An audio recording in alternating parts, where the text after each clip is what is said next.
परिहत सिद्ध सूरी उपाध्याय साधु सर्व अर्थ के प्रकाशी मांगलिक उपकारी है। तिनको स्वरूप जान राग ते भई जो भक्ति काय को नमाए स्तुति को उचारी है। धन धन तिन ते काज सब आज भये कर जोड़ बार बार वंदना हमारी है। मंगल कल्याण सुख ऐसो हम चाहत हैं।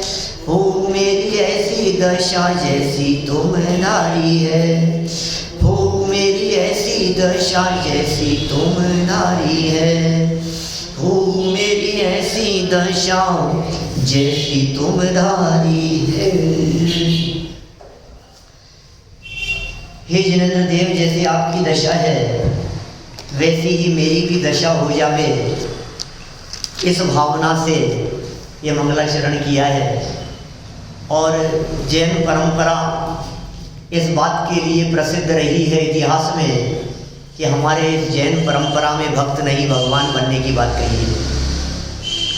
पूरे विश्व में एकमात्र ऐसा दर्शन है जो भक्त नहीं भगवान बनने की बात करता है। सारे दुनिया के देवी देवता ये कहते हैं कि हमारे चरणों की शरण में आ जाओ, लेकिन हमारे परमात्मा ये कहते हैं हमारे बगल में आकर के बैठ जाओ। कहाँ मिलेंगे आपको ऐसे भगवान? कोई मिलेगा आपको ऐसा पद प्रतिष्ठा वाला व्यक्ति जो ये कहे कि बगल में आकर के बैठ जाओ? ऐसे भगवान हैं हमारे। माने हम उन भगवान के भक्त हैं जो भगवान भक्त बने रहने की नहीं भगवान बनने का संदेश देते हैं। इसलिए मंगलाचरण करते हुए भी उनके सच्चे भक्त ये कहते हैं, हो मेरी ऐसी दशा जैसी तुम धारी है। हे जिनेंद्र देव, जैसी आपकी दशा है वैसी ही दशा मेरी भी हो जाए। इन पंक्तियों के अमर रचनाकार पंडित प्रवर टोडरमल जी हैं। जानते हैं आप?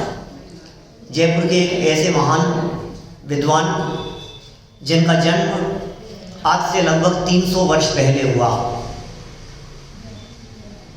जैन धर्म और जैन संस्कृति और जैन सिद्धांतों के लिए प्राण चले जाएं, इस कीमत पर भी उन्होंने सिद्धांतों से समझौता नहीं किया।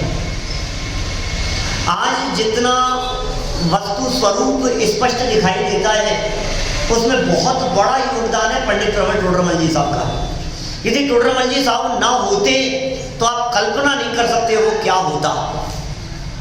क्या किया टोडरमल जी साहब ने? तर्क से, युक्ति से, न्याय से, प्रमाण से एक एक बात को इस तरह से खोल खोल करके प्रस्तुत किया इस ग्रंथराज मोक्ष मार्ग प्रकाशक में, जिसकी एक एक पंक्ति अमर वाक्य जैसी हो गई है। ऐसा है संजय जी, आप अपने चित्त में कोई प्रश्न उठाओ, इसको पढ़ते समय आपको आगे की लाइनों में वो प्रश्न लिखा हुआ मिलेगा। ऐसा ग्रंथ है। जो प्रश्न आपके मन में खड़ा हो और टोडरमल जी के आगे लाइनों के अंदर आपको वही प्रश्न लिखा हुआ मिल जाएगा।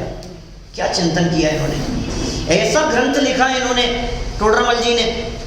ग्रंथ लिखने वाले तो बहुत हो सकते हैं दुनिया में, लेकिन टोडरमल जी उन महापुरुषों में से थे जिन्होंने अकेले शास्त्रों को पढ़ करके शास्त्र नहीं लिखा, जिन्होंने आत्मा को भी पढ़ा था। क्या लगता है आपको? चलेगा ठीक? नहीं ठीक, अब हो जाएगा। जिन्होंने आत्मा को भी पढ़ा था। आप सोच सकते हैं आत्मानुभवी, और आत्मानुभवी भी बहुत हो लेकिन शास्त्र नहीं पढ़े हो तो क्या होगा? टोडरमल जी उन विद्वानों में से थे जिन्होंने आत्मा को भी पढ़ा और जिन्होंने शास्त्रों को भी पढ़ा। जिन्होंने न केवल जैन शास्त्रों को पढ़ा, उन्होंने अन्य मत के शास्त्रों को पढ़ा, दूसरे धर्म दर्शन के शास्त्रों को पढ़ा। नहीं तो कैसे तर्क की कसौटी पर कस करके देख पाते कि ये धर्म दर्शन सच्चा दर्शन है। एक एक ग्रंथों को पढ़ा उन्होंने, और कितने अन्य मत के ग्रंथों के प्रमाण इसमें प्रस्तुत किए। हमारे तो पैरों के नीचे से जमीन खिसक जाती है, इतने ग्रंथों का उन्होंने अध्ययन किया। बहुत लोग मिलेंगे जिन्होंने इन सबको पढ़ा होगा, लेकिन टोडरमल जी उन विद्वानों में से थे जिन्होंने समाज को भी पढ़ा। और इतना गहराई से पंडित जी साहब ने समाज को पढ़ा कि आज समाज में व्याप्त विकृतियों को यदि देखा जाए तो 250 साल पहले, पौने 300 साल पहले जिनका उल्लेख, जिनकी चर्चा पंडित जी साहब ने यहाँ कर दी, आज वे गलतियां जो की त्यों नजर आती हैं। इस मोक्ष मार्ग प्रकाशन ग्रंथ का पेज नंबर 220 220 नंबर का पेज वो गवाह है इस बात का। ऐसा चित्रण किया उन्होंने, उस चित्रण को पढ़ करके ऐसा लगता है भक्ति करने वालों की खिंचाई की, पूजन करने वालों की खिंचाई की। जैन ध्यान होगा आपको, तो राजकुमार जी से ध्यान है, 220 नंबर पेज पर जो प्रकरण दिया है पूरा पढ़ना संजय जी, वैसा मजा आएगा आपको। भक्ति करने वाले, पूजन करने वाले, व्रत करने वाले, उपवास करने वाले, तपस्चरण करने वाले, नियम संयम का पालन करने वाले, दान देने वाले, एक एक व्यक्ति की खिंचाई 2-2 लाइन में, और जो खींच के दिए उनके तमाचा मारा है कि देख, मुंह से पाठ करता है, दृष्टि कहीं घूम रही है और चित्त कहीं है, इसका नाम तो भक्ति नहीं है। भगवान के सामने खड़ा हुआ है, 3 लोग के नाथ सामने विराजमान है, भक्ति कर रहा है, मुंह से तो पाठ बोल रहा है, अर्घ समर्पित कर रहा है, और निगाहें घूम रही है, कौन आया है, कौन है, अच्छा वो आ गए क्या? इसका नाम तो भक्ति नहीं है, इसका नाम तो पूजन नहीं है। एक एक बात को इतना गहराई से उन्होंने पकड़ा है, और आज हालत वो की वो दिखाई दे रही है। पौने 300 साल पहले टोडरमल जी द्वारा किया गया वो चित्रण, समाज का जो चित्र उन्होंने खींचा, वो चित्र आज भी यूं का त्यों दिखाई देता है। हमें ऐसा लगता है कि उन्होंने पौने 300 साल पहले जो क्लिक किया था ना, क्या वो फोटो आज निकल रही है, आज दिखाई दे रही है वो फोटो। जब भक्ति करने वाले, पूजन, उपवास, व्रत, संयम ऐसे करने वालों की जब फूक खिंचाई की, तो हो सकता है स्वाध्याय करने वाले थोड़े प्रसन्न हो रहे हो। क्या आगे बढ़ते बढ़ते उन्होंने स्वाध्याय करने वालों की खिंचाई की। क्या तो स्वाध्याय करता है तो पद्धति रूप से स्वाध्याय कर जाता है, शास्त्र में जो लिखा है उसे बांच देता है, इसका नाम स्वाध्याय नहीं है। शास्त्र का जो मर्म है, जो बात कहना चाहते हैं, उसकी गहराई में जाकर के नहीं उतरता है। कहाँ बैठ करके बात की पंडित जी साहब ने। कभी कभी सोचता हूँ उनका जो ब्रेन था वो कहाँ, कैसा होगा, कैसा दिमाग होगा उनका, उनकी सोच कैसी होगी, उनका चिंतन कैसा होगा। ये 300वां जन्म जयंती वर्ष मना रहे हैं उनका, इस वर्ष टोडरमल जी साहब का 300 साल हो गए उस महापुरुष को। और वो संयोग से वो जिस मंदिर में बैठ करके प्रवचन करते थे, वहीं हम बैठ करके स्वाध्याय करते हैं रोजाना, उसी जैन मंदिर में बैठ करके। बड़ा आनंद आता है, कैसे व्यक्तित्व रहे, क्या काम किया उन्होंने।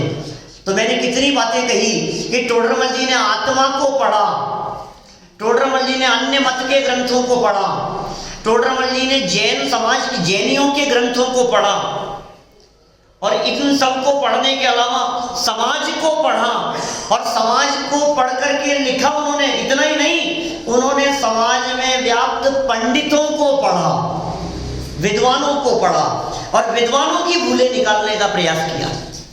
विद्वान कहाँ कहाँ पर गलती कर जाते हैं, कौन कौन सी जगह पर उनकी चूक हो जाती है, विद्वानों के माध्यम से उसे गहराई से पकड़ने की कोशिश की पंडित प्रवर टोडरमल जी साहब ने। इसलिए कहते हैं ये पंडितों के पंडित थे, ये पंडित प्रवर थे। आचार्य कल्प की उपाधि से इन्हें नवाजा गया, आचार्य कल्प। आचार्यों जैसा काम किया, कई अर्थ हो सकते हैं इसके, किसने चलाया। अभी बीच में ऐसा प्रश्न उठ गया था कि आचार्य कल्प कहाँ से लगा दिया इनके पास में, इनके नाम के पहले, इसका क्या हेतु हो सकता है। तो पुराने तलाशी सब कहाँ से चला आ रहा है, तो कुछ पता नहीं लग सका, लेकिन बहुत पुराना चला आ रहा है। इस पंचम काल में जिस समय में टोडरमल जी हुए थे, उस समय हिंदुस्तान के किसी भी क्षेत्र में दिगंबर संतों का सद्भाव नहीं था, एक भी दिगंबर मुनि नहीं थे उस समय। टोडरमल जी जिस समय में हुए, माने जो शांति सागर जी की परंपरा कहते हैं ना ये लोग सब, तो उससे पहले लगभग 250-300 साल का ऐसा गैप था, जिस गैप में एक भी दिगंबर मुनि, दिगंबर संत इस उपलब्ध दुनिया में कहीं भी नहीं था। तो ऐसे समय में जब टोडरमल जी ने काम किया, तो निश्चित तौर पर इनके द्वारा किया गया काम लोगों को देख करके ऐसा लगा होगा कि इन्होंने आचार्यों जैसा काम किया है। इसलिए इनके नाम के पहले आचार्य कल्प, माने आचार्य तुल्य, आचार्यों के समान। जो कार्य इस पंचम काल में बड़े बड़े आचार्य न कर पाए, ऐसा कार्य इन्होंने कर लिया अल्प आयु में, इसलिए आचार्य कल्प कहलाए। एक कल्प शब्द का प्रयोग होता है कल्प वृक्ष के अर्थ में, और टोडरमल जी की ऐसी प्रतिभा थी कि ये कल्प वृक्ष जैसे थे, इनसे जो कोई भी व्यक्ति कहीं से भी प्रश्न पूछे इनके पास में उनका जवाब होता था, इसलिए ये कल्प कहलाए। कल्प वृक्ष की तरह जो मांगो मिलता है ना, जांचे सुर तरु देय सुख चिंतत चिंता रैन, और बिन जांचे बिन चिंतये, अर्थ पता नहीं होगा। जांचना करने से सुर तरु कल्प वृक्ष देता है देय सुख। जांचे माने जांचना करने से, सुर तरु देय सुख माने कल्प वृक्ष देता है, और चिंतत चिंता करने से, विकल्प करने से चिंतामणि रत्न देता है। और बिन जांचे और बिन चिंताए, ये धर्म ऐसा है जो सर्व प्रकार के सुखों को देने वाला है। इसमें मांगने का काम नहीं, भिखारीपन नहीं है वैसा इसमें। ये जैन दर्शन भिखारीपना नहीं सिखाता है। हमारे यहाँ रंच मात्र भी मांगने का काम नहीं है। मांगती होंगे नहीं भाजी? अरे नहीं भैया, अपने काम मांगने का क्या काम, उन लोग तो नहीं मांगते। सही कह रहा हूँ ना भाई साहब? अपन तो बचपन से अपने संस्कार ही इसी तरह के हैं कि भगवान कुछ देते नहीं है अपने, तो हमारे भगवान कुछ देते नहीं है, भगवान करता धरता नहीं है। संजय जी कभी कभी जब ऐसे बराबर के दोस्त लोग जब चर्चा करते हैं इस तरह की कि क्या बात करते हो आप ऐसा कहोगे तो लोग मंदिर कैसे आएंगे, दर्शन करने के लिए नहीं आएंगे। मैं सिर्फ एक बात उन लोगों से कहता हूँ, वो आपकी जानकारी के लिए कहता हूँ, आप कह सकते हो किसी और को, कि मुझे तो एक बात बतला दो कि हमारे भगवान की प्रतिमाएं हाथ पर हाथ धर के क्यों बैठी हुई है। बस एक छोटा सा प्रश्न है हमारा। तो हमारे जैन मंदिरों में जो प्रतिमाएं हैं ये हाथ पे हाथ धर करके क्यों बैठी है? मैंने सुना यहाँ भी रतलाम में आपके मंदिर बनाने की प्लानिंग चल रही है। जैन जी भाई साहब, मंदिर बनाओ तो एक आध कोई प्रतिमा ऐसी बनाना जिसमें आशीर्वाद देते हुए हो, आदिनाथ भगवान की ऐसी प्रतिमा हो। भक्त बेचारे आते हैं बहुत आशा लिए हुए, थोड़ा आशीर्वाद मिल जाए उन लोगों को भी। नहीं, पूरे हिंदुस्तान में, पूरे दुनिया के किसी दिगंबर जैन मंदिर में एक भी भगवान की प्रतिमा, आदिनाथ भगवान से लेकर के महावीर भगवान तक 24 तीर्थंकरों में से एक की भी प्रतिमा कहीं आशीर्वाद देते हुए आपको दिख जाए तो मुझे बतलाना, रिकॉर्ड में नोट कर लूंगा। पूरे दुनिया भर में घुमा हूं, कहीं नहीं मिली मेरे को ऐसी प्रतिमा। क्यों? आखिर क्यों? कारण क्या है? एक ही कारण है कि भगवान आशीर्वाद नहीं देते। किताब भक्तों को मिल जाए क्या बिगड़ जाएगा? बोलो, नहीं दे रहे हैं आजकल सब। भक्त आते हैं बेचारे, आशीर्वाद नहीं मिलना चाहिए भक्तों को कि नहीं दे। यहां देने लेने का काम नहीं है, यहां भिखारीपन नहीं है, यहां तेरी निधि तेरे पास में है, उसका अवलंबन ले। अपनी निधि तो अपने में है, बाह्य वस्तु में व्यर्थ प्रयास, और जग के सुख तो मृग तृष्णा है, झूठे हैं उनके पुरुषार्थ। सारे पुरुषार्थ झूठे हैं, तेरी निधि तेरे पास में है भाई, तू स्वयं भगवान है। दो तरह के भगवान होते हैं, मालूम है आपको?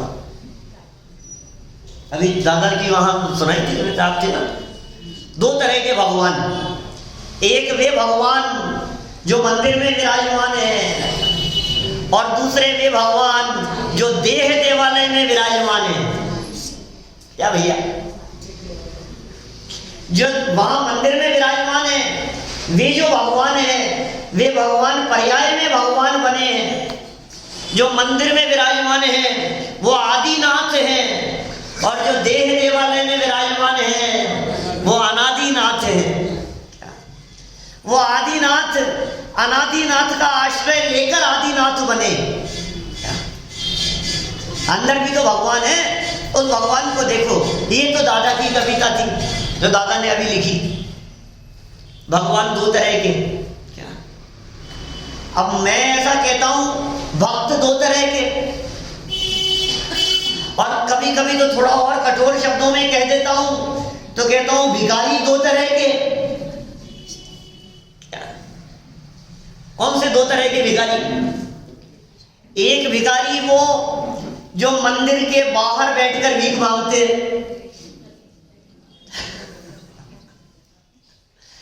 जो मंदिर के बाहर बैठ करके भीख मांगते हैं वे थोड़े फटे हाल होते हैं। उनके कपड़े फटे होते हैं, उनकी हालत बिगड़ी हुई होती है, लेकिन उन भिखारियों की डिमांड बेचारों की 2-5 रुपए से ज्यादा नहीं होती। क्या दूसरे प्रकार के जो भिखारी हैं वो थोड़े से स्टैंडर्ड के होते हैं। क्या वो कौन है? वो मंदिर के बाहर नहीं बैठते, वो मंदिर के अंदर आकर के मांगते हैं। क्या और 2-5 रुपए से काम नहीं चलता उनको, 2-5 तो गुल्लक में डाल के जाते हैं। क्या थोड़ा सा ज्यादा हो तो 50 का नोट, 100 का नोट, और थोड़ा सा ज्यादा हो तो 500 का नोट गुल्लक में डाल जाएंगे। लेकिन डिमांड कितनी है? डिमांड बड़ी होती है उनकी, छोटा मोटे से काम नहीं चलता। मैं ये नहीं कहना चाहता कि मैं ऐसे लोगों के बीच में प्रवचन करता हूं कि जो भगवान से मांगते हैं। हम तो नहीं मांगते ना, बिल्कुल नहीं। कोई है तो नहीं, कोई हो तो फिर मैं उस तरह से चर्चा करूं। कोई नहीं है ना यहाँ तो, कोई भी नहीं है पक्का, बिल्कुल। अच्छा ठीक है, चलो कोई नहीं मांगते साहब, बात तो सच्ची है, कोई मांगते नहीं है। डायरेक्ट तो कोई नहीं मांगता क्योंकि डायरेक्ट मांगे तो मुंह चुके से हम मांग नहीं सकते भाई साहब, भगवान हमारे करता धरता नहीं है। लेकिन सच बात बतलाना, जब माथे पर कोई संकट मंडराता है क्या, और आप किसी क्षेत्र पर दर्शन करने के लिए जाते हो, तो आपके दिलो दिमाग में क्या घूमता है? हे भगवान, क्या हो सकता है आप मांगे नहीं, लेकिन निर्मल जी साहब क्या क्या कहेंगे? हे भगवान, संकट बहुत बड़ा है, मुझे मालूम है आप कुछ करते नहीं हो, लेकिन तो भी मैं क्या करूं? संकट तो है माथे पर। माने हमारे दिमाग में, दिल के कोने में कहीं ना कहीं ये बात बैठी रहती है कि भगवान भले ही आप नहीं करोगे, लेकिन कुछ तो हो जाए ऐसा, बस आप तो करता धरता नहीं है। ये बहुत चोट मारी है इन्होंने, पंडित टोडरमल जी साहब ने कदम कदम पे ऐसी बातें कही है। ये बातें आज हमारे को यदि सुनने का सौभाग्य मिल रहा है, यदि गुरुदेव श्री की वाणी यदि हमारे को सुनने को मिली है, और गुरुदेव श्री का जो परिवर्तन हुआ है उसमें यदि सबसे बड़ा योगदान यदि किसी का है तो पंडित प्रवट टोडरमल जी साहब का है। यदि ये नहीं होते तो शायद ये मुंह पट्टी नहीं उतार पाते, यदि ये नहीं होते तो उनका परिवर्तन नहीं होता।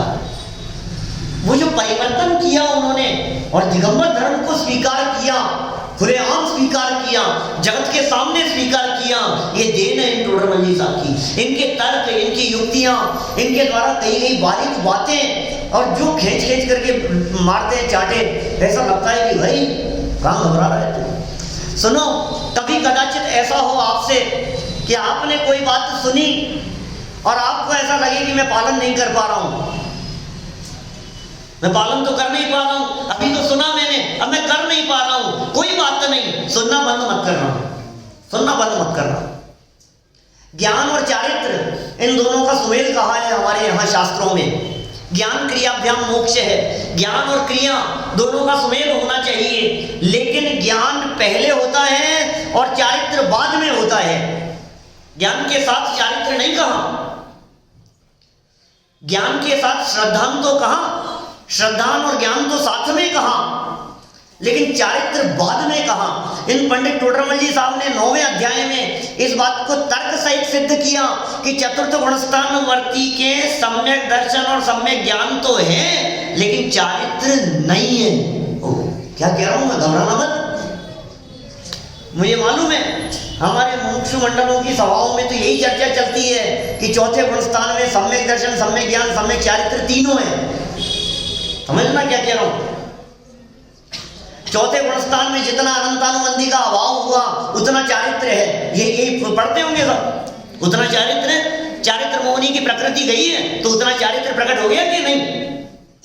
स्वरूपाचरण चारित्र है कि सम्यक्त्वाचरण चारित्र है, चौथे गुणस्थान में चारित्र है। हम तो यही सिद्ध करते आए हैं बचपन से आज तक, यही सुनते आए हैं। हमारी पूरी परंपरा में, विद्वत परंपरा में यही कहते हैं सब लोग। लेकिन टोडरमल जी को उठा करके देखो, 9वें अध्याय में वो प्रूफ करते हैं, सिद्ध करते हैं इस बात को कि चौथे गुणस्थानवर्ती सम्यक दृष्टि के चारित्र नहीं है, मोक्ष मार्गी नहीं है चौथे गुणस्थान वाला। क्यों नहीं है? वो ये कहते हैं कि चौथे गुणस्थान में श्रद्धा तो बदली है, ज्ञान तो बदला है, दिशा बदली है, लेकिन अभी कदम नहीं बढ़े हैं, कदम नहीं बढ़े हैं अभी। इसलिए ज्ञान होते ही चारित्र का हठाग्रह मत रखना। प्रश्न था संजय जी का, कई बार ऐसा हो जाता है, दिमाग में ऐसा लगता है अरे यार ये तो अभी तो सुन करके आए हैं, अब कैसे हो सकता है। बहुत सी चीजें ऐसी हो सकती है, रात्रि में पानी पीना कि नहीं पीना, कि नहीं पीना, अभी तो सुन करके आए हैं नहीं पीना, अब क्या करूं, मेरे से तो छूट नहीं रहा है। कोई बात नहीं, कोई बात नहीं, डरने की जरूरत नहीं है। यदि नहीं हो पा रहा है तो, यदि अभी पालन नहीं हो पा रहा है तो डरने की जरूरत नहीं है, घबराने की जरूरत नहीं है। और फिर मुझे पाप ज्यादा लगेगा, जानते हुए भी करूंगा तो पाप ज्यादा लगेगा, ऐसी भी घबराहट होती है लोगों को। बोलो जानते हुए करेंगे तो ज्यादा पाप लगेगा कि बिना जाने करेंगे तो ज्यादा पाप लगेगा? बिना जाने करेंगे तो, जानते हुए करेंगे तो क्यों भाई बोलो, दोनों बातें। तुम्हें क्या पढ़ा है मंगलायतन में? बिना जाने ज्यादा पाप लगता है बेटा, बिना जाने ज्यादा पाप लगता है। मैं टोडरमल जी का मोक्ष मार्ग प्रकाशित ग्रंथ सामने रख करके बैठा हूँ। पंडित जी साहब ये कहते हैं 3 प्रकार से कर्म का बंधन होता है। कर्म बंधन के 3 मुख्य हेतु कहे गए हैं, मिथ्या दर्शन, अज्ञान और असंयम। 3 मुख्य कारण हैं बंधन। किस कारण से? कर्म बंधन, मिथ्या दर्शन, अज्ञान और असंयम, ये 3 प्रमुख कारण हैं। अब इन 3 में से आपको कुछ पता नहीं है और कुछ भी चल रहा है तो तीनों का पाप लग रहा है ना। मिथ्या दर्शन का तो लग ही रहा है। जब तक सम्यक दर्शन की प्राप्ति नहीं हो तब तक 70 घोड़ा घोड़ी सागर का बंध निरंतर चल रहा है दर्शन मोहनी का। सप्त त्रिमोहनीयस्य जो सूत्र दिया है उमा स्वामी आचार्य देव ने। अच्छा, चारित्र में भी पालन हो ही नहीं रहा है, उसका भी लग रहा है और अज्ञान का भी पाप लग रहा है। अब सुनो बात। अब जब आपने बात सुनी कि द्विदल नहीं खाना चाहिए, आपने बात सुनी यमीगंध नहीं खाना चाहिए, आपने बात सुनी कि आलू प्याज नहीं खाना चाहिए, आपने सुनी कि रात्रि में पानी भी नहीं पीना चाहिए, जो भी बात आपने सुनी और सुनते ही अब पालन तो हो नहीं पा रहा है। अब आपको लगा कि यार ये क्या फंसा दिया मेरे को, पहली बार तो प्रवचन सुनने के लिए गया मैं और वहां मेरे को ऐसा इन्होंने समझाया, अब खाओ तो मरे और नहीं खाओ तो मरे। अब क्या करें बताओ, अब फंस गए हम तो। अब क्या करें ऐसी स्थिति में? भाई जाना बंद मत करना, सुनना बंद मत करना। पालन नहीं हो तो कोई बात नहीं, क्योंकि सुनने के बाद, समझने के बाद अज्ञान संबंधी पाप का बंधन तो बंद हो गया। समझ में आ रही है बात? मिथ्या दर्शन और असंयम संबंधी बंद तो हो रहा है, अज्ञान संबंधी बंद हो गया ना। मैं बहुत सुंदर हेतु देता हूं, बहुत सारे तर्क हैं मेरे पास में इस बात को सिद्ध करने के लिए। एक व्यक्ति, एक पाइप है, पिलर है, कोई लोहे का है और उसमें करंट आ रहा है बहुत तेज। एक व्यक्ति को पता है कि इसमें करंट आ रहा है और एक व्यक्ति को पता नहीं है कि इसमें करंट आ रहा है। बोलो, 2 व्यक्तियों को कहा जाए इसे छोड़िए, टच कीजिए, छुइए इसे, किसको ज्यादा झटका लगेगा?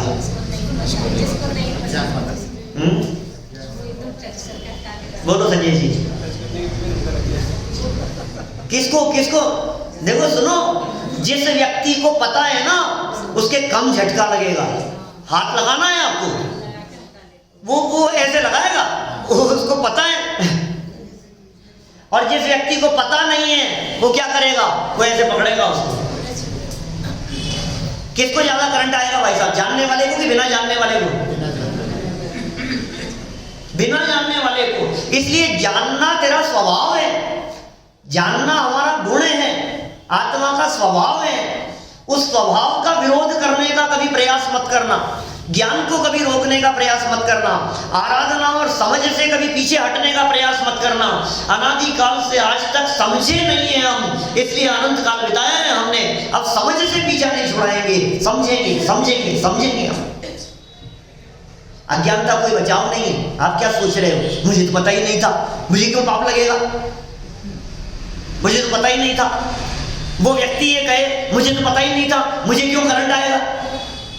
बोलो, दुनिया में ऐसा हो सकता है कोई अनजान व्यक्ति आपके यहाँ बेल्ट दोनों चालू लगती है कि नहीं गाड़ी में, आगे ड्राइवर सीट पर बेल्ट लगाते हैं, दोनों लगाते हैं, ड्राइवर के बगल वाला भी कंपल्सरी नियम तो है लेकिन लगाते नहीं है अभी, तो आदत में नहीं है आपके। हमारे यहाँ तो आदत में, जयपुर में तो ऐसा चलता है हमारे, एक कदम भी नहीं चल सकते आप, दोनों लोग आगे वाले बिना बेल्ट के नहीं चल सकते। अब आपकी आदत में नहीं था और आप जयपुर आए गाड़ी लेकर के और आपको ध्यान नहीं रहा। बोलो, पुलिस वाला छोड़ेगा कि नहीं? नहीं छोड़ेगा। आप कह दो यार नया नया है, मुझे तो पता ही नहीं था, पता नहीं था तो छोड़ देंगे। अरे पता नहीं था यार, मुझे किस बात की सजा दे रहे हो तुम, मेरे किस बात का चालान बना रहे हो, क्यों रसीद बना रहे हो, मुझे मालूम नहीं था। सुनो भाई साहब, अज्ञानता कोई बचाव नहीं है। क्या अज्ञानता कोई बचाव नहीं है? आप इस गलतफहमी में मत रहना कि मुझे ज्ञान नहीं था, मुझे समझ नहीं थी, मुझे पता नहीं था, मुझे मालूम नहीं था इस बात का, इसलिए मैं बच जाऊंगा। अरे तुझे पता क्यों नहीं था ये बता। तो हिंदुस्तान का नागरिक है, तू भारत का नागरिक है, तुझे पता होना चाहिए। आप रॉन्ग साइड गाड़ी चलाओगे और पकड़ लिया गया तो बोलो चालान होगा कि नहीं होगा? होगा। और आपको पता नहीं था, मैं तो गांव से आया हूँ, मैं तो पहली बार आया हूँ, मैं तो गाड़ी पहली बार चलाई है, बिना हेलमेट के चलाई, बिना बेल्ट लगाए हुए चलाई, तो क्या होगा? पता नहीं था मेरे को कि नहीं पता होना चाहिए तुझे, मुझे नहीं मालूम था। अब हम ये कह रहे हैं अरे साहब हमें पता ही नहीं था कि आलू नहीं खाते, तुझे पता होना चाहिए।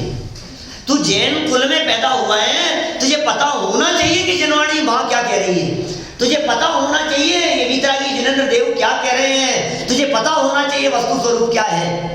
ये नहीं साहब मैं तो जैन कुल में पैदा ही नहीं हुआ, मेरी क्या गलती है, हमें मेरी क्या गलती है, मैं सब कुछ खा रहा हूं। तो तुझे पता होना चाहिए तूने मनुष्य जीवन में जन्म लिया है। ये तो हमारे कुल में नहीं है, हमारे तो ऐसा ही चलता है, होता होगा, तुझे पता होना चाहिए। ये किसकी जवाबदारी है बताओ? एक व्यक्ति की सजा दूसरे व्यक्ति को नहीं मिलती भाई साहब, हर व्यक्ति को अपनी अपनी सजा भुगतनी पड़ती है। दूसरों के बारे में मत विचार करो। बड़े पंडित जी का वाक्य है ना, भाव किसी के लिए भी बिगाड़ो, भव तो अपना ही बिगड़ना है। किसी के लिए भी भाव बिगाड़ो, भाव तो अपना ही बिगड़ेगा भाई साहब। दूसरे के समझाने से क्या होगा, संभालने से क्या होगा, बिगाड़ने से क्या होगा, मुझे तो अपनी देखनी है, मेरा क्या होगा। बहुत सारे लोग ऐसे मिलते हैं जो ये कहते हैं भविष्य में क्या होगा साहब पता नहीं, जैन धर्म तो ऐसा खत्म होता जा रहा है, क्या बताएं साहब, हालत ही खराब है आजकल। तो युवा पीढ़ी ये 2-5 ऐसे दिखते हैं, बाकी तो कहाँ दिखते हैं, सब सफेद बालों वाले दिखाई देते हैं सब जगह स्वभाव में लोग। अरे साहब इतना खराब काल आ गया है आजकल। तो ऐसा कहते हैं कि आप आलू प्याज की बात कर रहे हो, अरे वेज नॉन वेज का विवेक नहीं है जैन समाज के बच्चों। ऐसी ऐसी चर्चाएं करते हैं लोग, ऐसी बातें कहते हैं। आपके यहाँ तो रतलाम तो छोटी जगह है ना, हमारे जयपुर में तो हालत ऐसी है भाई साहब, कल्पना नहीं कर सकते आप। हमें नहीं मालूम, हमारे संपर्क में नहीं है, हमारी जानकारी में नहीं है, लेकिन लोग आ करके ऐसा बतलाते हैं कि पंडित जी आपको पता नहीं है आप कौन सी दुनिया में रहते हो। ये जो दाम बढ़ते हुए दिखाई देते हैं ना ये दुकानों पर, ये जैनियों की देन है, ऐसा कहते हैं। ऐसी हालत है। फिर लोग ऐसे मिल जाते हैं, बुजुर्ग लोग बहुत चिंता करते हैं, अरे साहब क्या होगा जैन धर्म का है, कुछ संभालो समझाओ, कुछ बहुत बहुत मुश्किल है भाई, ये कैसे चलेगा, वो ऐसी चिंताएं व्यक्त करते हैं। तो मैं एक बात कहता हूँ कि तुम्हें पता है जैन धर्म किसका नाम है? आपको मालूम है जैन धर्म क्या है? जैन धर्म किसे कहते हैं? जैन धर्म ये नहीं है कि दो व्यक्तियों ने पालन नहीं किया और जैन धर्म खत्म हो गया, पंचम काल के अंत में या छठे काल के अंत में जैन धर्म खत्म हो जाएगा, और वो जैन धर्म नहीं है। जैन धर्म अग्नि की उष्णता का नाम है, अग्नि का स्वभाव जैन धर्म है, मिश्री की मिठास जैन धर्म है, नमक का खारापन जैन धर्म है, मिर्ची का तीखापन जैन धर्म है, आत्मा का जानना देखना स्वभाव ये जैन धर्म है। मिर्ची में से तीखापन मिटा सकते हो क्या आप? मिश्री में से मीठापन निकाल सकते हो क्या? नमक में से खारापन? नहीं साहब, पंचम काल चल रहा है, धीरे धीरे पता नहीं अभी तो देखो 2-4 हजार साल बाद में नमक मीठा आने लग जाएगा, ऐसा होता है। मिश्री में से मिठास निकल जाएगी। चौथे काल में अग्नि कैसी होती होगी? चौथे काल की अग्नि तो भाई साहब गजब, क्या गजब, अग्नि तो अग्नि जैसी होती है, क्या बात कर रहा है। और चौथे काल का नमक कैसा होता होगा? चौथे काल की शुगर कैसी होती होगी? मीठी। चौथे काल में भी, क्या बात कर रहे हो, चौथे काल में भी ऐसी होती है। अच्छा, और विदेश क्षेत्र में भाई साहब, विदेश क्षेत्र में तो मीठी नहीं होती होगी, क्यों?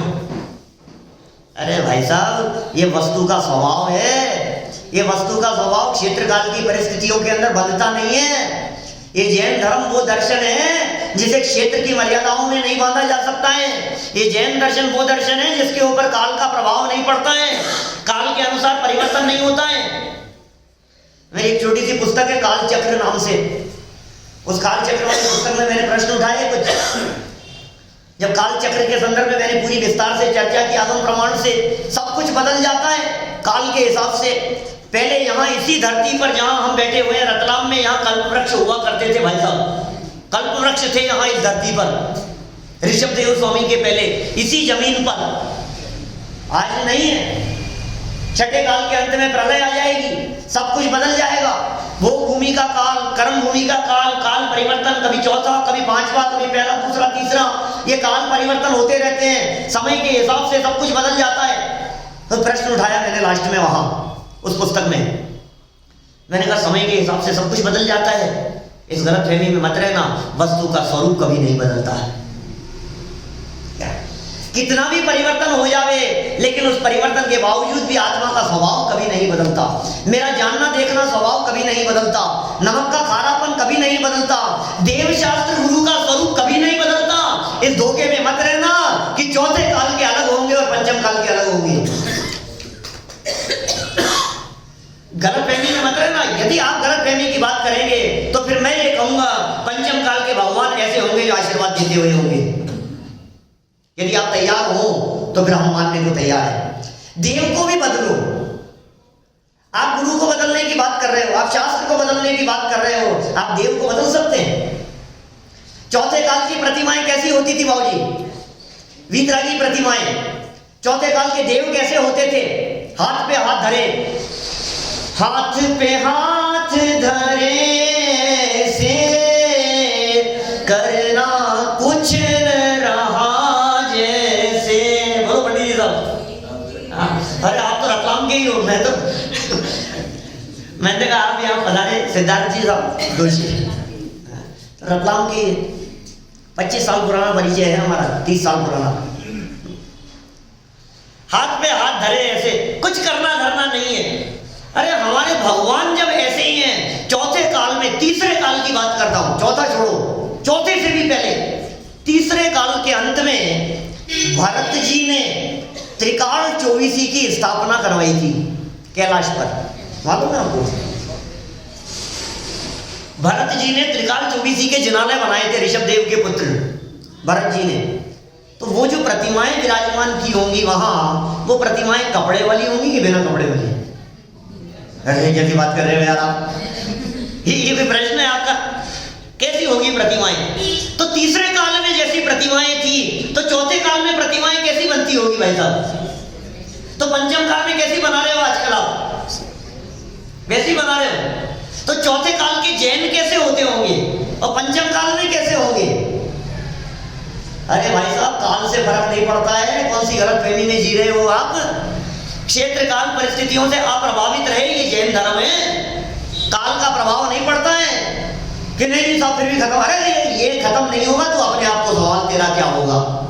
क्या समाज की चिंता मत कर, धर्म की चिंता मत कर, जैन धर्म की चिंता मत कर, तू अपने आप की चिंता कर कि यदि ये जैन धर्म के संस्कार मेरे में स्थिर नहीं रहे तो मेरा क्या होगा।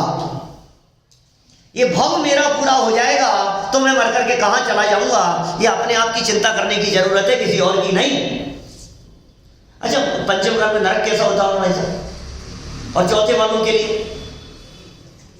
और छठे वालों के लिए तो स्वर्ग में कुछ, सब जगह पर एक जैसी स्थिति है, सब जगह पर एक जैसी है। बोलो, चौथे काल में रोटियां बनती होगी तो कैसे बनती होगी, वही गैस पे सिकती होगी, आंच पे सिकती होगी ना, आग पे ही। अरे नहीं नहीं, क्या बात कर रहे हो साहब, चौथे काल में तो ऐसे रखते थे अपने परात में और रोटी सिक जाती थी। क्यों ऐसे हो जाता होगा? बेलन से बेलते समय उस चकले पर ही उसी के ऊपर रोटी अपने आप सिक जाती थी चौथे काल में? तो नहीं हो सकता। हर काल में वस्तु का स्वरूप एक जैसा रहता है, वस्तु का स्वरूप अपरिवर्तनीय है, त्रिकाल एक जैसा रहने वाला है। ये स्वरूप यदि किसी ने वर्तमान में प्रचारित किया तो वे गुरुदेव श्री हैं। क्या? और ये बात उनको जहां से मिल गई, वे टोडरमल जी हैं, वे कुंदकुंदाचार्य देव हैं, वे अमृत चंद्राचार्य देव हैं। ये बात उनको जो मिल गई है हमारे महाभाग्य से, भगवान महावीर स्वामी से चली आई हुई ये प्योर बात कल कही थी मैंने वहां पंच कल्याणक में। 24 कैरेट गोल्ड ही हमारे हाथ में आ गया है, इसमें मिलावट नहीं है बिल्कुल भी। कितने भाग्यशाली हैं हम। दुनिया में इधर उधर भाग्य आजमाने की जरूरत नहीं है। जिसे ये तत्व ज्ञान मिल गया है, जिसे इस चर्चा की रुचि उत्पन्न हो गई है, वो भाग्यशाली है। मैं नहीं कह रहा हूं, रिटर्न में कह रहे टोडरमल जी, 17 नंबर का पेज है, श्रोता का स्वरूप पहली लाइन है। भली होनहार है जिसकी, जिसे ऐसा विचार आता है कि मैं कौन हूं, मेरा क्या स्वरूप है, ये चरित्र कैसे बन रहा है, ये जो भाव होते हैं इन भावों का क्या फल लगेगा, ये लिख रहे हैं यहां। भली होनहार है, किसकी भली होनहार है बताओ? भली होनहार किसकी है? जिसके करोड़ों का बिजनेस चलता है। भली होनहार किसकी है? जिसका बड़ा पूरा परिवार है। भली होनहार किसकी है? आज 70 साल की उम्र में भी बच्चे और पोते सब मेरी सुनते हैं, मेरी एक इशारे पर काम करते हैं। कितनी भली होनहार है, इससे अच्छा क्या होगा? बोलो, इसका नाम भली होनहार है। उंगली के इशारे पर समाज वाले इधर उधर घूमते हैं, इसका नाम भली होनहार है। कहां कहां हमारे को भली होनहार दिखाई देती है। अरे दुनिया में तीव्र से तीव्र पुण्य का उदय हो, लेकिन जिनवाणी सुनने का विकल्प नहीं आए तो टोडरमल जी कहते हैं अभागा है। अभागा है जिसे जिनवाणी सुनने का विचार नहीं आता है। और भाग्यशाली है वो जो जिनवाणी मां की शरण में आ गया है, जिसे तत्व ज्ञान मिल गया है, जिसे वीतरागी जिनेंद्र देव की वाणी सुनने का अवसर मिल गया है, वो भाग्यशाली है। हम कितने भाग्यशाली हैं भाई साहब, जो ये बात मिल गई है। इस पंचम काल में चौथे काल जैसी बात मिल गई है हमारे को। कल वहां कही मैंने केवल ज्ञान कल्याणक के प्रसंग पर पंच कल्याणकों में कहा करता हूं हमेशा ये बात कि हमारे जिन मंदिर समूह शरण का प्रतीक है। सब जगह पर पंच कल्याणकों में कहता हूं, केवल ज्ञान कल्याणक के दिन यदि मेरा प्रवचन होता है ना सब जगह, तो एक ही बात है, हमारे जिन मंदिर समूह शरण का प्रतीक है। समूह शरण कैसे समूह शरण? समूह शरण वो होता है जहां भगवान भी होते हैं और भगवान की वाणी भी होती है। अकेले भगवान हो उसका नाम समूह शरण नहीं है। अकेले भगवान हो उसका नाम समूह शरण नहीं है। भगवान की वाणी भी तो होनी चाहिए, और हमारे जिन मंदिरों में भगवान भी विराजमान है और भगवान की वाणी भी चलती है, इसलिए समूह शरण का प्रतीक है। डेली स्वाध्याय होना चाहिए। स्वाध्याय भवन बनाओ, बहुत अच्छा, बहुत भावना से बनाओ। जिन मंदिर बनाओ, भगवान विराजमान करो, भगवान की वाणी का प्रचार प्रसार करो। जैन धर्म की मत सोचो, अपने बच्चों में संस्कार की सोचो। आप समझ रहे हैं? अरे नहीं हम कुछ कर जाएंगे तो जैन धर्म का नाम रोशन। अरे जैन धर्म का नाम रोशन होगा? जैन धर्म का नाम 3 लोक में रोशन है। तुम क्या रोशन करोगे? तीनों लोकों में। ये हमारे जो महावीर भगवान है ना, ये जो आदिनाथ भगवान वेदी में विराजमान है, ये भगवान त्रिलोकी नाथ कहलाते हैं। 3 लोक के नाथ हैं ये। 3 लोक में इनकी पूजा होती है। नहीं नहीं साहब, 3 लोक में कहाँ, कैसी बात कर रहे हो? 3 लोक में हमारे बगल में शर्मा जी रहते हैं, वो तो पूछते ही नहीं है। अब कैसे कैसे कह रहे हो आप इनको कैसे कह रहे हो कि ये त्रिलोकी नाथ है? हम कैसे माने? बोलो, बुरा मत मानना। एक छोटा सा प्रश्न पूछता हूं, जिनको आता हो वे भी जवाब नहीं देवे, और जिन्हें नहीं आता हो वे समझ लेना। छोटा सा प्रश्न है, कई बार सभाओं में पूछ करके देख चुका हूं, इसलिए बहुत कॉन्फिडेंस के साथ मैं पूछ रहा हूं, और मुझे भरोसा है यहां बैठे हुए भी आधे से ज्यादा लोगों को पता नहीं होगा। कोई धर्म का प्रश्न नहीं पूछ रहा हूं, मेरा प्रश्न सिर्फ इतना सा है कि भारत के राष्ट्रपति का नाम क्या है? बोलो अम्मा जी, राष्ट्रपति कौन से हैं आजकल? राष्ट्रपति का नाम क्या है? दावे के साथ कह सकता हूं, इधर उधर आपके चेहरे घूमते हुए दिखा रहे हैं कि कितनों को पता है। क्या कोई कठिन प्रश्न नहीं है? सही कह रहा हूं मैं? राष्ट्रपति का मतलब जानते हैं? राष्ट्रपति माने कौन है? राष्ट्रपति माने भारत का नाथ, भारत का शासक है, प्रथम नागरिक भारत का। भारत में मतलब सबसे नंबर 1 है ना, सबसे राजा है ना वो, भारत का राजा है, भारत का नाथ है, सब कुछ है वो भारत में, उससे ऊपर कोई नहीं है। तो आप नाम ही नहीं जानते आने से ज्यादा जनता। तो बाहर निकल करके रिक्शे वालों से पूछोगे, हमें क्या पता कौन है? प्रधानमंत्री को तो सब जानते हैं। मैं नरेंद्र मोदी जी की बात नहीं कर रहा हूं, मैं प्रधानमंत्री जी को तो सब जानते हैं, लेकिन राष्ट्रपति का नाम कितने लोगों को पता है? बोलो। राज्यपाल का नाम कितने लोगों को पता है आपके यहाँ के? बोलो। क्यों? आपके एमपी का है ना राजा, वो प्रथम नागरिक, कितने लोगों को राज्यपाल का नाम पता है? अरे भाई सुनो, तुम्हारे पता होने और नहीं पता होने से उसके भारत का नाथ होने पे कोई फर्क नहीं पड़ता, क्योंकि भारत के जितने मिनिस्टर हैं वो उसे जानते हैं, भारत में जितने आईएएस ऑफिसर हैं वो उसे जानते हैं, बड़े बड़े लोग उसे जानते हैं। अरे साधारण से लोग नहीं जाने तो उससे कोई फर्क नहीं पड़ता है। ऐसे ही मैं ये कह रहा हूं कि तुम्हारे पड़ोस वाले साधारण से व्यक्ति महावीर भगवान को माने या न माने, ऊर्ध्व लोक के सौदरवादी इंद्र उनके चरणों में झुकते हैं, और मध्य लोक के चक्रवर्ती जिनके चरणों में झुकते हैं, और अधोलोक के नागकुमार जाति के देव जिनके चरणों में झुकते हैं। ऐसे वे त्रिलोकी नाथ हैं हमारे महावीर भगवान। इससे क्या फर्क पड़ता है? साधारण लोग जाने चाहे नहीं जाने, साधारण लोग उनको पूजें या नहीं पूजें, उससे क्या फर्क पड़ता है? इससे उनके त्रिलोकी नाथ बने में कोई फर्क नहीं पड़ता है। वे 3 लोक के नाथ हैं, उनका शासन चलता है यहाँ 3 लोक के नाथ का। आपके यहाँ भले ही नरेंद्र का राज चलता हो, लेकिन तीनों लोकों में यदि किसी का राज चलता है तो उनका नाम है जिनेंद्र। क्या? तीनों लोकों में जिनेंद्र का शासन चलता है।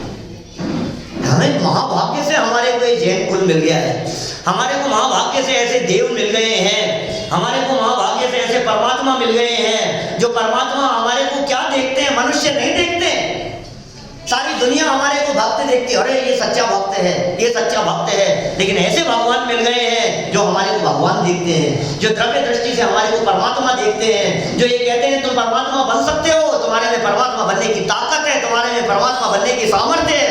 आज बैठे बैठे तुम अपने आप को परमात्मा रूप अनुभव कर सकते हो, अनुभव कर सकते हो। तुम अभी अनुभव करो, तुम परमात्मा हो, तुमने और परमात्मा में कोई अंतर नहीं है। ये वाणी बतलाने वाले गुरुदेव मिल गए जिन्होंने खोल खोल करके शास्त्र दिखा दिए। देखो योगसार की गाथा में लिखा है, देखो यहाँ ऐसा लिखा है, देखो कुंदकुंडाचार्य 186 में लिख रहे हैं, देखो 22 नंबर इसमें लिख रहे हैं। अरे कदम कर खोल खोल करके दिखा दिए उन्होंने शास्त्र।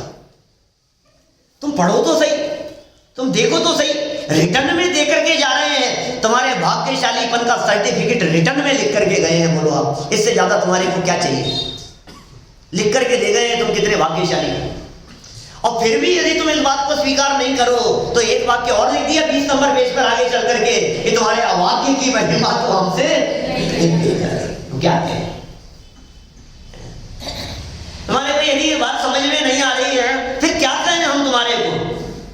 बहुत भाग्यशाली है सच में, आपको कल्पना नहीं कर सकते हैं। मेरे 2-4 प्रवचन हैं मेरे विदेशों में किए हुए, एक सिंगापुर का प्रवचन है मनुष्य जन्म की दुर्लभता पर, एक नैरोबी का है अफ्रीका का, और एक अभी 2-5 दिन पहले ही अपलोड किया है, सिंगापुर में भी था 8-10 दिन से, वहाँ जीवन बीत चला। ये 2-4 कुछ ऐसे प्रवचन हैं जिन प्रवचनों में दुर्लभता की चर्चा की है विस्तार से, झकझोर देने वाले। मतलब एक बार किसी अनजान व्यक्ति को जो धर्म मार्ग पर नहीं लगा हो ना, और यदि वो व्यक्ति उसे सुने तो उसे लगे कि सच में यार ये जीवन का कोई भरोसा नहीं। आज दिन में बैठ के आया आपके वहाँ बड़नगर में, 5-7 दिन पहले डेथ हो गई थी 21 साल के बच्चे की, उनके यहाँ दिन में जाकर के आया। ऐसा लगता है ना अपने को यार 21 साल का चला गया, ये क्या हो गया, ये क्या हो गया, अपने को कैसे लगने लगता है, एकदम झटका लगता है। लेकिन कितनी देर के लिए? ये मनुष्य जीवन का जो डीजल और पेट्रोल है, ये कौन से क्षण, कौन से गली मोहल्ले पर जाकर के एकदम झटके से बंद हो जाएगा, पता नहीं लगेगा। गाड़ी रिजर्व में चल रही है भैया, रिजर्व में चल रही है गाड़ी। तुम्हारी उम्र कुछ नहीं है, हमारी भी कोई बहुत ज्यादा नहीं है, लेकिन ऐसा लगता है गाड़ी रिजर्व में चल रही है। और जब गाड़ी रिजर्व में चल रही होती है, मोटरसाइकिल रिजर्व में चल रही है मान लो आपकी, और यहाँ दौड़ा रहे हो आप, और आप अरे अभी तो चलेगी यार, अभी तो चलेगी, अरे चला तो दौड़ रही है गाड़ी, और चलते चलते क्या होता है, फिर किसी मोड़ पर आकर के एकदम झटके दे, क्या होता है फिर? ये क्या हुआ, और ये क्या हो गया, अभी से कैसे? ये पेट्रोल खत्म हो रहा है, आयु कर्म वाला। मनुष्य जीवन का आयु कर्म वाला जो पेट्रोल और डीजल है, ये प्रति क्षण खत्म होता जा रहा है। इसलिए अपना हित अपने को कर लेना चाहिए। सोचो अपने परिवार के बारे में, अपने बच्चों के बारे में सोचो, अपनी फैमिली के बारे में सोचो, लेकिन क्या सोचो, ये संस्कार कैसे पढ़े। अपना अच्छा भव्य जैन मंदिर हो, जनवाणी हो, प्रतिदिन स्वाध्याय हो, नियमित जहाँ बैठ करके पाठशालाएं चले, 3-3, 4-4 समय जहाँ स्वाध्याय करने वाले लोग बैठते हो, जिन मंदिर में आते ही एकदम ऐसी ऊर्जा मिले, जहाँ संस्कार पढ़ते हो अपने आप, ऐसा कुछ काम होना चाहिए। जय कुमार जी साहब, ऐसा कुछ काम होना चाहिए यहाँ बैठ करके। ऐसे नहीं चलेगा, आ गए चले गए, सुन लिया बैठ गए, ऐसे नहीं। कुछ हिम्मत होनी चाहिए, कदम बढ़ाओ, सारी दुनिया साथ में है, उसमें क्या है, पूरा देश आपके साथ में है, कदम बढ़ाओ उत्साह से।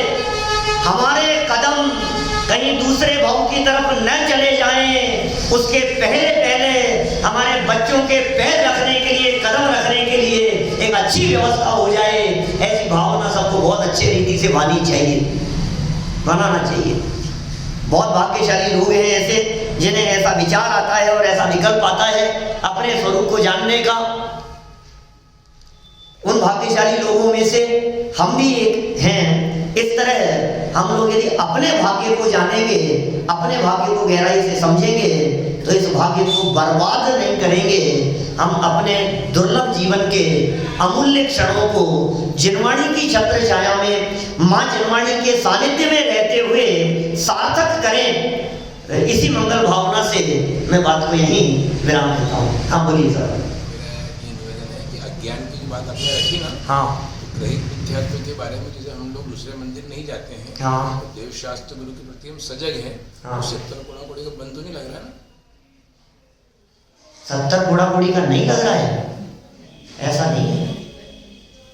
जैसे अज्ञान को आपने अलग करा ना, हाँ हाँ हाँ, ऐसा नहीं है। अभी हम 70 कोड़ा-कोड़ी का बराबर 70 कोड़ा को अलग मैटर है। 70 कोड़ा-कोड़ी वाला ग्रहित और अग्रहित, ग्रहित मिथ्यात्व जैसे आप छूटा हुआ समझ रहे हैं, ये ग्रहित मिथ्यात्व भी छूटा हुआ नहीं है।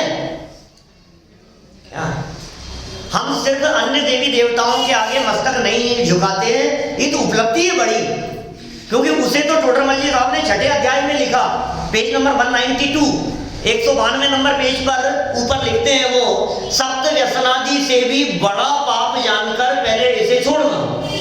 ये तो पंडित जी साहब कह रहे हैं, तो महापाप से हम बच गए।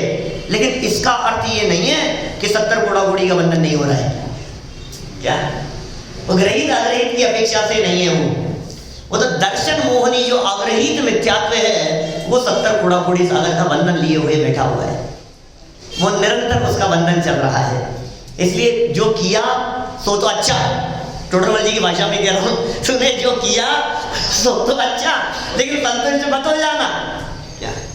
क्योंकि ग्रहित मिथ्यात्व की भी परिभाषाएं बहुत तरह की है।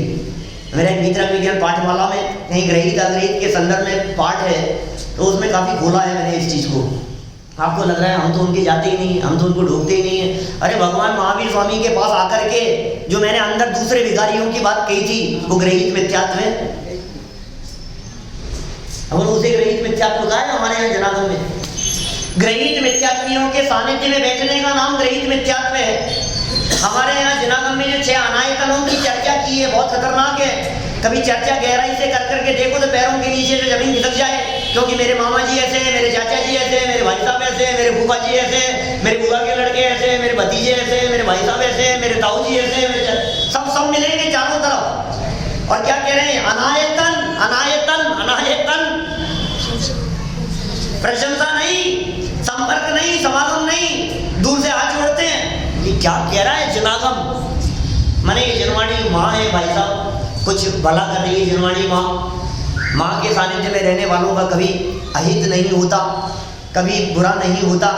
माँ के सानिध्य में चलने वालों का, जनवाणी माँ जो राह हमारे को दिखा रही है, उस रास्ते पर चलें, उस राह पर चलें तो निश्चित तौर पर कभी दुखी नहीं होंगे और अल्प काल में अनंत सुख की प्राप्ति होगी। लेकिन चलना पड़ेगा माँ जनवाणी के बताए हुए मार्ग पर। हम सभी इस मार्ग पर चलें, इसी भावना से बात को यही